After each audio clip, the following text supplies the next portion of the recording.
Hola, ¿cómo están? Bienvenidos a la clase número 10 de Derecho. Hoy, el tema que nos va a tocar hoy va a ser el de los contratos en general. Nosotros hasta ahora estuvimos, o al menos conmigo, estuvimos viendo algo de lo que eran los títulos de crédito, el cheque, el pagaré, y vimos también la manera de ejecutar estos instrumentos al momento de que haya un incumplimiento por parte del deudor. Habiendo visto esa parte, me interesa que ahora arranquemos con la parte de los contratos, y específicamente la parte de los contratos en general, para que tengamos una base de qué son los contratos, para qué sirven, cómo se forman, cuáles son los elementos que lo componen, y así luego pasar a ver cada uno de los contratos, o al menos algunos de los contratos que existen en particular en materia civil. Bueno, les voy a compartir entonces el Power de hoy para que arranquemos con esta clase número 10. Bueno, entonces, hablemos un poquito de los contratos. ¿Qué son en general los contratos? Primero tenemos que saber que los contratos están regulados en el Código Civil y Comercial. Para esta parte vamos a utilizar como material, más allá de este video y de lo que le estoy subiendo en la plataforma, vamos a usar el Código Civil y Comercial de la Nación. Entonces, ustedes si van a lo que es el título segundo de la parte general del Código Civil y Comercial, van a encontrar toda la regulación que existe en materia general de contratos. Ahí van a tener los contratos discrecionales, los contratos celebrados por adhesión, es decir, por cláusulas preestablecidas, que esto ya lo vamos a ver más adelante, y los contratos de consumo. Pero, ¿qué son entonces los contratos? El Código Civil y Comercial define, en el artículo 957, qué son los contratos. Y dice que es el acto jurídico, básicamente dice esto, que es el acto jurídico mediante el cual dos o más partes manifiestan su consentimiento para crear, regular, modificar, transferir o extinguir relaciones jurídicas patrimoniales. Bien, a partir de esto vamos a ir desglosando cada uno de estos elementos y explicarlos con detalle para ver cómo formamos o cómo llegamos nosotros a formar este tipo de negocio jurídico. Se ha dicho, y esto es algo receptado tanto por la jurisprudencia como por la doctrina, que hay determinados principios jurídicos que rigen este tipo de actos jurídicos, y que son, como ven ahí, la libertad de las partes. ¿Por qué? Porque nosotros, como partes, somos libres de celebrar y determinar el contenido que le demos a un nuevo contrato, siempre dentro de los límites que sean impuestos por la ley o por el orden público. La fuerza obligatoria es otro de los principios que tiene este contrato o este negocio jurídico. ¿Por qué? Porque un contrato que es celebrado en forma válida va a ser obligatorio para las partes, y solamente va a poder ser modificado o extinguido el contenido de este contrato por el acuerdo de la voluntad de las partes. Y finalmente tenemos el principio de la buena fe, que es principio que rige en todo el ámbito del derecho, y esta buena fe va a estar en la celebración, en la interpretación y en la ejecución del contrato. ¿Por qué? Porque se supone que el contrato nosotros lo vamos a realizar con la buena fe de que la otra parte lo va a cumplir, y en base a los motivos que tuvimos nosotros para, de una manera u otra, formar esta voluntad de acuerdos. Como todo negocio jurídico, el contrato es un acto jurídico que se celebra entre vivos, es decir, no mortis causa, sino porque eso ya sería materia de sucesiones. Es un acto en principio bilateral o multilateral, depende de la cantidad de partes que formen esta voluntad, digamos, y tiene carácter patrimonial, es decir, siempre va a tener en cuenta objetivos patrimoniales.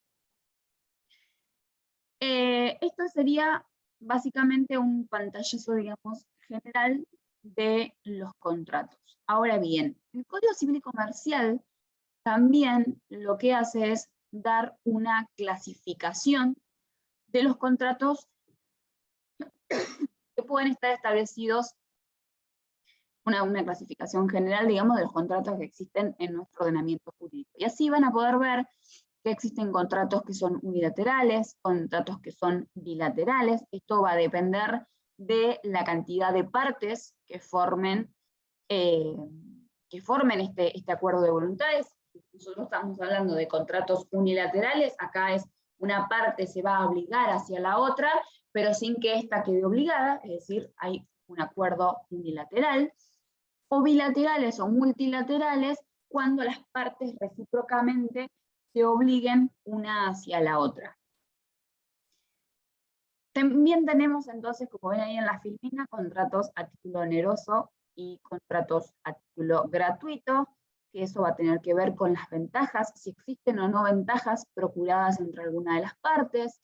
Tenemos contratos conmutativos y contratos aleatorios. Esto tiene que ver cuando las ventajas para los contratantes son ciertas, estos son contratos conmutativos, en cambio son aleatorios cuando las ventajas o las pérdidas que generen estos contratos para todos o cada uno de las partes que participen en este contrato van a depender de un acontecimiento incierto.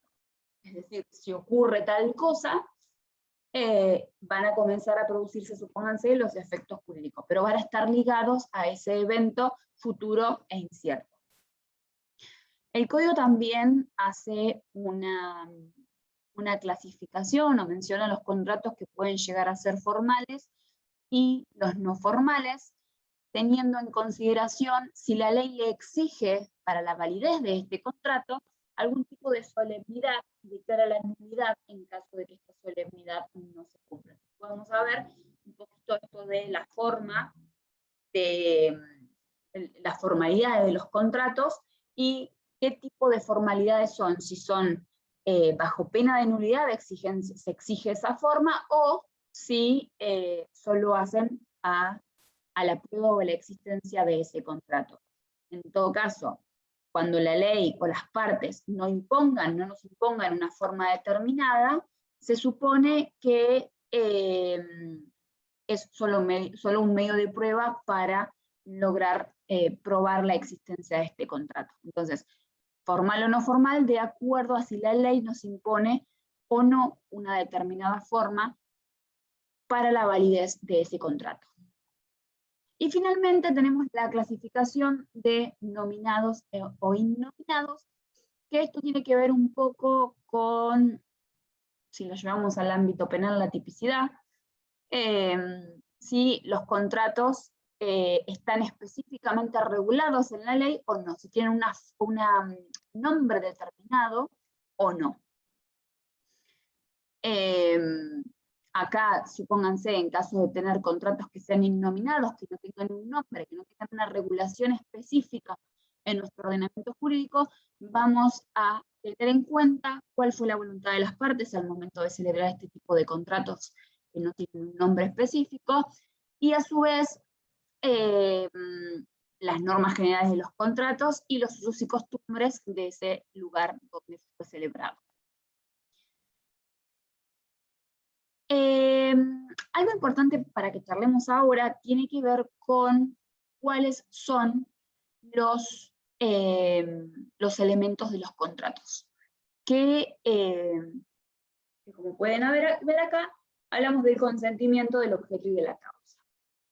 ¿Por qué? Porque doctrinariamente siempre se hizo una clasificación de cuáles podrían llegar a ser los elementos o presupuestos que componen los contratos, y siempre se habló de elementos esenciales, de elementos naturales, de elementos accidentales. Esta es una clasificación sumamente doctrinaria. Ustedes en realidad, si van al Código Civil Comercial, en el capítulo 3, van a tener como como principales, digamos, elementos el consentimiento, la capacidad o inhabilidad de los contratantes, el objeto, la causa y la forma. De esa manera está en el capítulo 3, 4, 5, 6 y 7, de esa manera está organizado en el Código Civil. Pero doctrinariamente se hizo esta clasificación que yo les decía. ¿Por qué? Porque se hablaba de que el contrato tenía ciertos elementos que eran considerados esenciales, es decir, aquellos elementos que necesariamente tenían que existir para que se dé nacimiento al contrato y no podían y no pueden o no podían faltar. ¿Por qué? Porque si faltaba alguno de estos elementos, este contrato era considerado inexistente y directamente no tenía valor. El consentimiento, el objeto y la causa, como pueden ver ahí en la filmina, serían estos elementos esenciales. Después también se habló de una clasificación en base a los elementos naturales, que más que nada tenía que ver con esos elementos que naturalmente estaban en un contrato y formaban parte de ese contrato por imperio de la ley.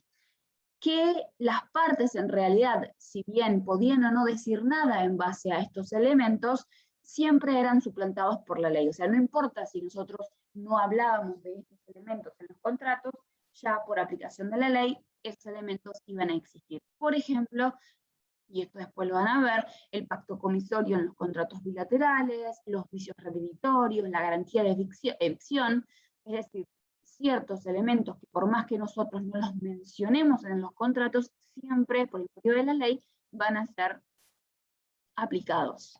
Y finalmente se hablaba de una tercera categoría que tenía que ver con elementos accidentales, que esto básicamente eran elementos que no componen el contrato, pero que por voluntad de las partes podían llegar a incluirse en los contratos. Pero vamos ahora específicamente a los elementos, digamos, que llamamos esenciales de los contratos y que eran el consentimiento, el objeto y la causa. El consentimiento, esto tiene que ver, o ya presuponemos que el contrato va a requerir, en principio, de dos voluntades diferentes encaminadas a un fin común. Nosotros queremos contratar o llegamos a celebrar un contrato en base a una declaración de voluntad que hacemos, ahora vamos a ver, ofertante y aceptante, para dar nacimiento a un fin común, que es la celebración del contrato y el cumplimiento del objeto de ese contrato. Entonces, cuando las partes celebran un contrato, perfeccionan y se producen los efectos de ese contrato, ahí es cuando vamos a denotar que las partes manifestaron su consentimiento. Básicamente el consentimiento está formado por dos elementos, que es la oferta y la aceptación.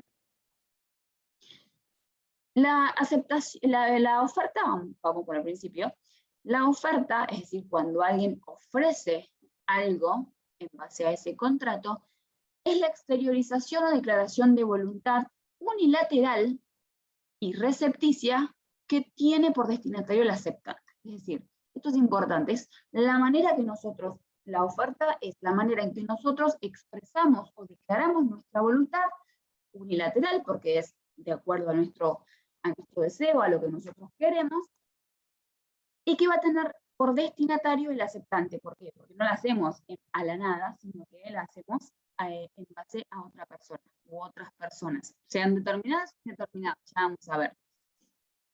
Pero lo hacemos con el destinatario del aceptante. ¿Para qué? Para lograr que esa otra persona manifieste a su vez su consentimiento y dé nacimiento a lo que es el contrato.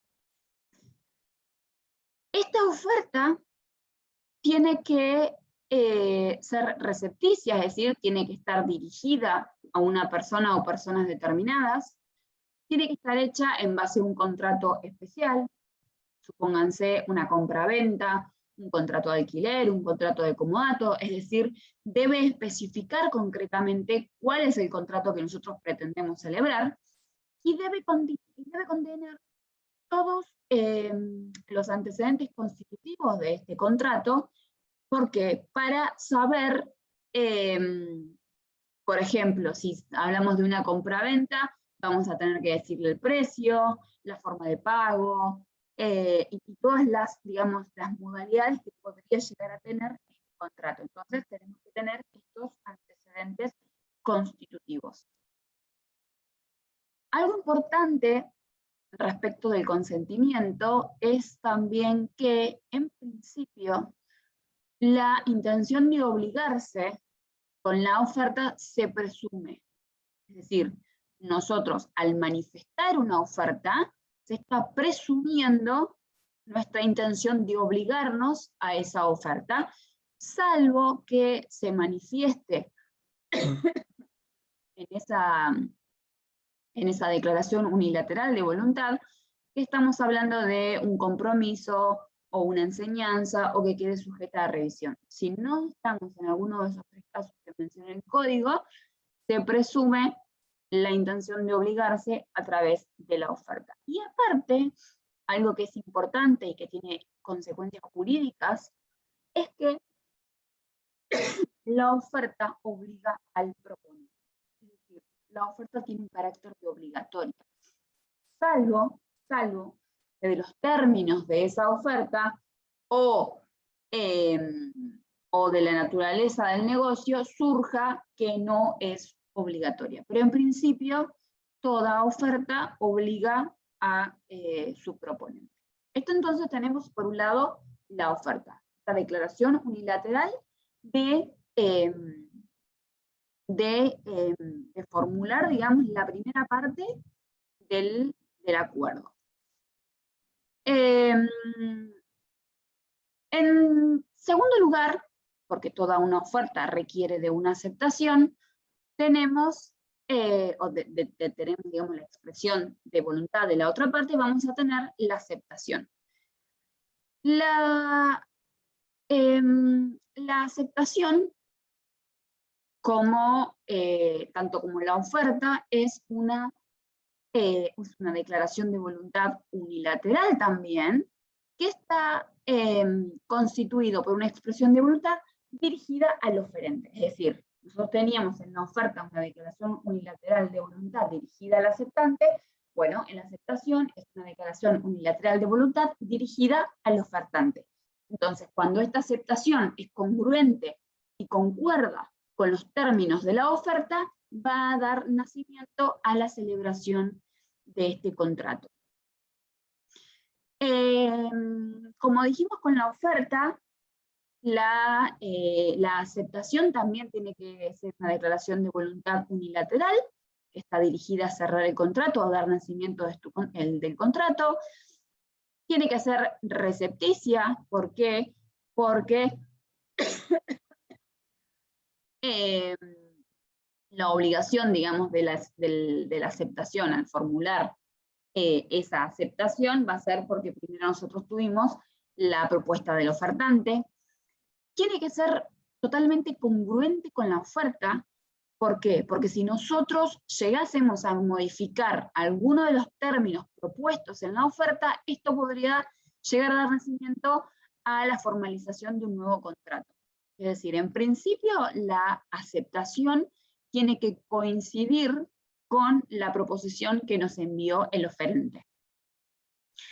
Y además, supone obviamente la existencia de una oferta subsistente, es decir, que tenga plena vigencia para poder lograr la formación del contrato. Otro de los requisitos importantes de la aceptación es que tiene que ser oportuna, es decir, de un modo inmediato, si estamos entre presentes, entre personas que estén en ese momento, o si estamos entre ausentes, entre personas que no están en ese momento juntas, tiene que llegarle al proponente la oferta, a la aceptación en un cierto plazo. Y el plazo inclusive puede ser indicado por el mismo oferente, es decir, yo puedo decir que tienen un plazo de tantos días, o pónganse 10 días, para aceptar o rechazar la oferta de un contrato de alquiler, supónganse. Pero por eso se dice que la aceptación tiene que ser oportuna. Ahora, ¿qué pasa si se produce la muerte o la incapacidad de alguna de las partes antes de llegar a esta oferta o esta aceptación?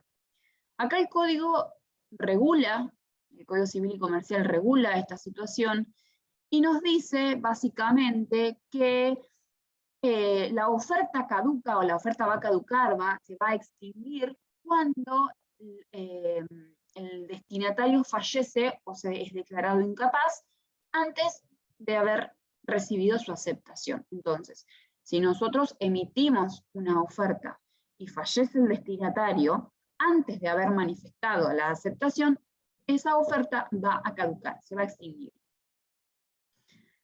¿Y qué pasa acá? Los herederos de ese supuesto aceptante no van a poder invocar, digamos, esta aceptación. Lo mismo pasa si fallece el oferente antes de haber manifestado el aceptante su expresión de voluntad. Pero hay una diferencia. Si nosotros aceptamos una oferta ignorando que esa persona que realizó la oferta había fallecido o había sido declarado incapaz, ahí nosotros sí vamos a poder reclamar por los daños y perjuicios producidos por ese negocio jurídico fallido. Pero esa es la diferencia, es si nosotros, habiendo ignorado la muerte o la incapacidad de la persona que realizaba la oferta y por motivo de esa oferta hubiésemos realizado algún tipo de gasto o hubiésemos sufrido algún tipo de pérdida, bueno, en ese caso podemos reclamar a los herederos la reparación. Entonces, ¿qué es lo que establece el código en base a este consentimiento? Que los contratos se van a concluir, se van a finalizar, se van a formalizar con la recepción de la aceptación de una oferta o por una conducta de las partes que sea suficiente para demostrar la existencia de ese acuerdo. Si unimos nosotros oferta con aceptación, formamos el consentimiento y de esa manera hacemos que nazca el contrato. De esta manera vimos lo que es el consentimiento, pero dijimos que otro elemento esencial era el objeto de los contratos. Y acá también el Código Civil y Comercial, en el artículo 1003, nos dice que este objeto del contrato tiene que ser lícito, es decir, no contrario a la ley, a la moral o a las buenas costumbres. Tiene que ser posible, material y jurídicamente, es decir, un objeto posible, no imposible, y tiene que ser susceptible de valoración económica. ¿Por qué? Porque nosotros hablamos que los contratos, como naturaleza jurídica, tenían contenido patrimonial. Entonces tenían que ser susceptibles de una valoración económica. Si hablamos de bienes, tienen que ser bienes que estén en el comercio y que no estén prohibidos para ser objetos de un contrato. Supónganse, no podemos contratar en base a una herencia. Y a su vez, los hechos, esto si hablamos si son bienes. Ahora, los hechos tienen que ser, no pueden ser hechos ilícitos, imposibles o contrarios a la moral y a las buenas costumbres, como les había dicho esto sobre la licitud. Y tampoco pueden ser hechos que perjudiquen a un tercero o a la dignidad humana, porque en ese caso estos contratos van a ser declarados nulos. Entonces, objeto muy simple, tiene que ser un objeto lícito, posible, material y jurídicamente, y tiene que ser susceptible de una valoración económica y que responda entonces a un interés de alguna de las partes. Y el tercer elemento esencial que tenemos para ver es la causa. La causa en materia contractual, en materia de contratos, que es la finalidad que buscan las partes al momento de celebrar ese contrato, es decir, la razón de ser de ese acto, y entonces podemos decir que los contratos siempre tienen una causa. Acuérdense que cuando hablamos de los títulos de crédito, o esto lo tienen que haber visto con la postura anterior, no importaba en los títulos de créditos la causa. Eran, o sea, para el momento de ejecutar un contrato, no importaba la causa que dio nacimiento a ese instrumento. Acá sí. Acá en los contratos, la causa se presume y, aunque no esté expresada en el contrato, existe. ¿Por qué? Porque siempre tiene que existir una causa de por qué las partes, o siempre existe una causa de por qué las partes llegaron a finalizar o concluir este tipo de contratos. Y después nos queda hablar un poquito, que lo tienen acá abajo a la derecha, de la forma y de la prueba de los contratos y de los efectos. Entonces, nosotros ya vimos los elementos esenciales: consentimiento, objeto y causa. Ahora, ¿cómo probamos nosotros esta manifestación de voluntad? ¿Cómo probamos los contratos? En este punto, ya sabemos básicamente qué es una prueba. Las pruebas tienen que ver con cómo nosotros demostramos la existencia de este contrato, cuáles son esos elementos objetivos que son razonablemente, que puedan ser apreciados a nivel judicial, y lograr probar la existencia o demostrar la existencia de ese contrato. Y acá el artículo 1019 del Código Civil y Comercial nos establece la libertad de formas. ¿Por qué? Porque nosotros podemos probar los contratos de cualquier manera mientras logren, digamos, una razonable convicción al juez o a las partes de que ese contrato realmente existió. Entonces, rige en materia de contratos el principio de la libertad de prueba. En cambio, cuando hablamos de la forma, hacemos referencia acá a los requisitos o las solemnidades que tienen que existir o que van a diferenciar a cada uno de los contratos o negocios jurídicos que nosotros hagamos. También el Código Civil Comercial establece el principio de libertad de formas, y así también nos dice que solamente van a ser considerados formales aquellos contratos a los cuales la ley le imponga una forma determinada. ¿Se acuerdan cuando vimos lo que eran contratos formales y no formales? Bueno, en principio, si bien rige el principio de libertad de formas, cuando la ley nos imponga que un determinado contrato tiene que estar realizado por la validez bajo una determinada forma, esa forma va a haber que cumplirla, salvo a menos que se quiera, digamos, llegar a la nulidad de ese contrato. Por ejemplo, nuestro Código Civil y Comercial dice o establece en el artículo 1017 cuáles serían aquellos contratos que requieren como requisito formal la escritura pública. Y ahí van a tener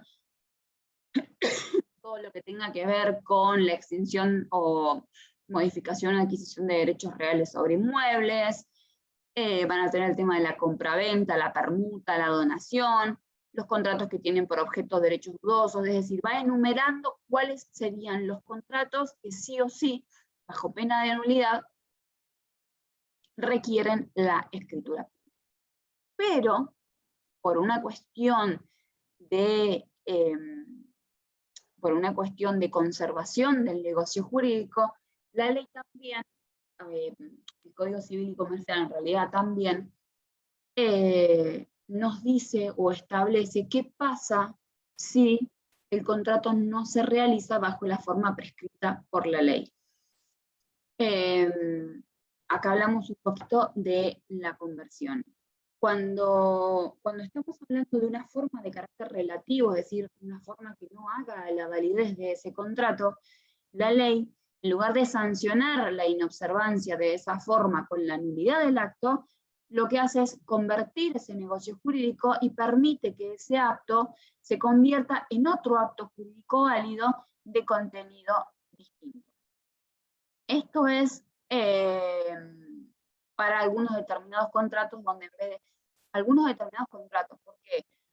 Porque si nosotros tenemos que hacer, supónganse, una donación de bienes inmuebles, tiene que ser sí o sí por escritura pública. No tiene una solemnidad relativa, es ya sancionada con la nulidad. Lo mismo que las cosas registrables, es decir, hay determinados contratos que la ley nos permite la conversión mientras se celebra el negocio jurídico, y hay otros que nos exigen una forma determinada bajo pena de nulidad.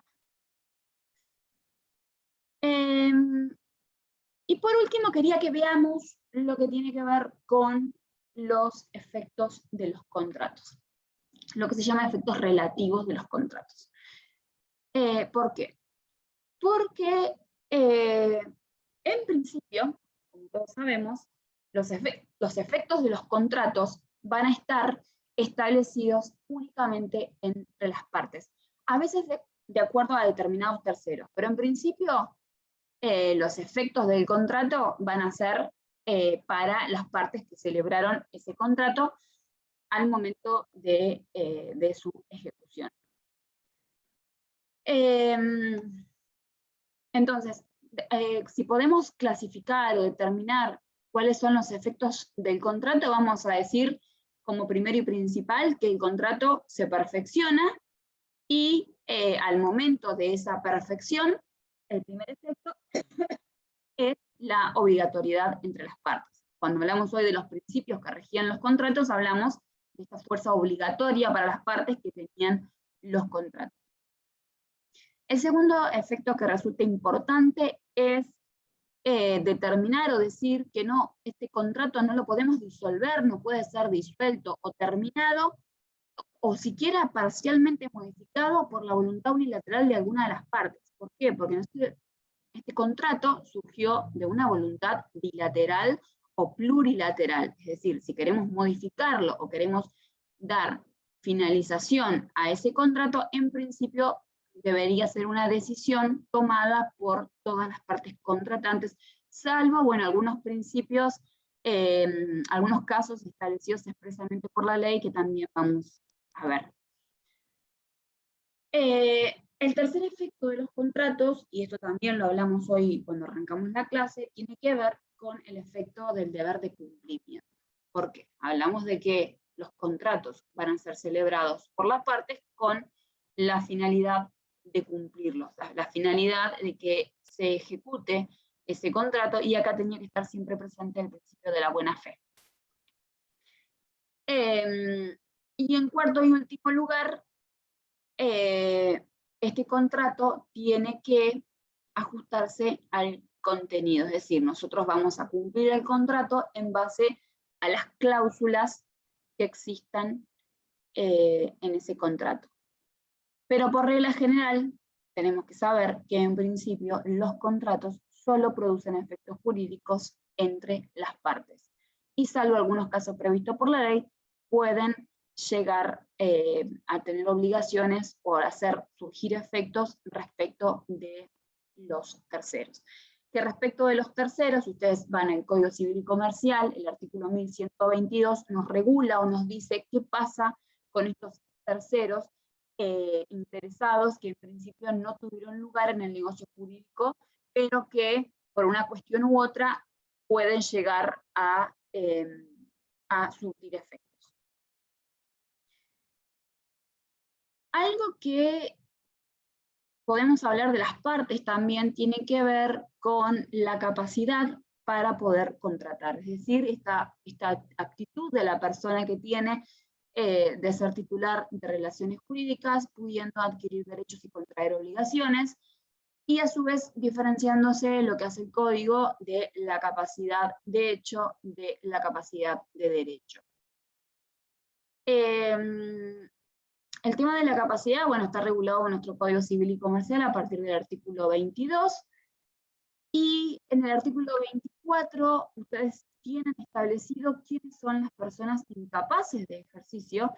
Esto, si hacemos un repaso general, nosotros hablamos de capacidad de derecho, capacidad de derecho o capacidad de ejercicio de acuerdo a si estamos hablando de la capacidad de ser titular de derechos y la capacidad de poder ejercer o ejercitar, hacer valer esos derechos. Si hablamos de la posibilidad de contraer derechos, de de ser titular de derechos, estamos hablando de la capacidad de derecho. En cambio, si estamos hablando de la capacidad de ejercicio, tiene que ver con la posibilidad que tenemos nosotros de poder ejercer nuestros derechos y hacerlos valer. Entonces, el artículo 24 del Código Civil y Comercial nos establece que van a ser incapaces de ejercicio las personas por nacer, no pueden todavía celebrar contratos jurídicos, las personas que no cuentan con edad y grado de madurez suficiente, esto es a partir de los 18 años, en algunos casos inclusive 13, y la persona que va a ser declarada incapaz. Pero ¿por qué hablamos un poco de la capacidad en materia de contratos? Porque cuando se declara la nulidad de un contrato celebrado por una persona incapaz o con una capacidad restringida, la parte que es capaz, esa parte que es hábil, no tiene derecho para exigir la restitución o el reembolso de lo que ha gastado, salvo que se haya enriquecido la parte incapaz o con capacidad restringida y en cuanto se haya enriquecido. Esto tiene que ver con el desconocimiento que puede llegar a haber de si esa persona al momento de formalizar el contrato era o no capaz. Y ahí, bueno, vamos a ver determinadas circunstancias. Inclusive, el código nos establece cuáles son las personas que no pueden contratar, sea en interés propio o en interés ajeno, o las personas que no están habilitadas jurídicamente para realizar alguno de estos negocios jurídicos. Bueno, más o menos esto tenía que ver entonces con los contratos. Como siempre, van a tener un foro abierto para que puedan llegar a realizar algún tipo de consulta. Van a tener el material, que bueno, este video es un poco más genérico, lo van a tener un poco más amplio en el material, en el PDF que les comparto, y van a tener algunas actividades para realizar en base a este material. Así que espero que les haya sido útil la clase, y nos vemos en el próximo encuentro a partir de la clase número 11, donde vamos a empezar a ver si cada uno de los contratos regulados, o algunos de los contratos regulados por el Código Civil y Comercial, o leyes especiales, dependiendo de en cuál nos encuadremos. Que tengan una buena tarde y nos estamos viendo el jueves que viene.